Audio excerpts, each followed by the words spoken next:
Though Robert had risked all our lives to win it, the Iron Throne bored him.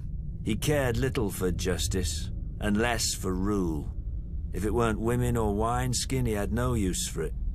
Without the stalwart Jon Arryn as Hand of the King, the challenge to Robert's crown would have come much earlier than it did. The Iron Islands have never lacked for treachery. They respect only strength, and honor is as foreign to them as the Seven. After 6 years, their ruler, Lord Balon Greyjoy, wagered that King Robert had not won the support of the great houses of Westeros, many of whom still named him usurper. Lord Balon declared the Iron Islands independent, and sent his Iron Fleet to Lannisport. Lord Tywin Lannister was careless, and the Ironborn caught and burnt his ships at anchor. Lord Balon and his reavers controlled the Sunset Sea. Robert then ordered me to succeed where his father-in-law, Lord Tywin, had failed.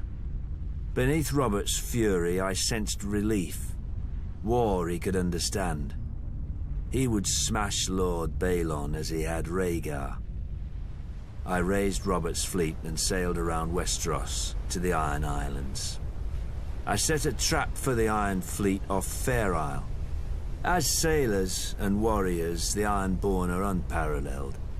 But they're not soldiers. They have no discipline, no strategy, no unity.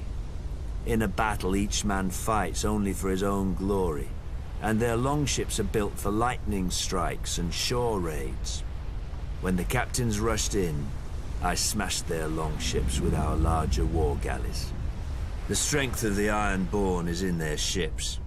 With the Iron Fleet broken, I had assured Robert's victory.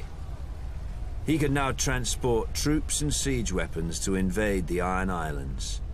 And contrary to Balon's hopes, Robert had plenty of both. I've never seen such allegiance as Robert could inspire in war. Enemies who tried to kill him one day would be drinking with him the next under their own fallen banners. In rebelling against the Iron Throne, Lord Balon did more than Robert ever could to cement his rule. When Robert came to the Iron Islands, he brought with him the full power of Westeros.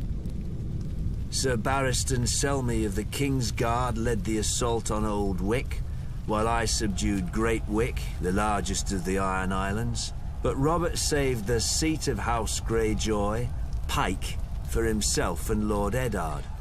Robert would later boast of the battle's bloodiness and how he could have torn down the island into the waves if Lord Balon hadn't bent the knee.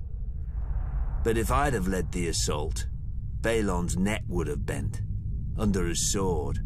Because I do not forget, I do not pardon. His time will come. All their times will come.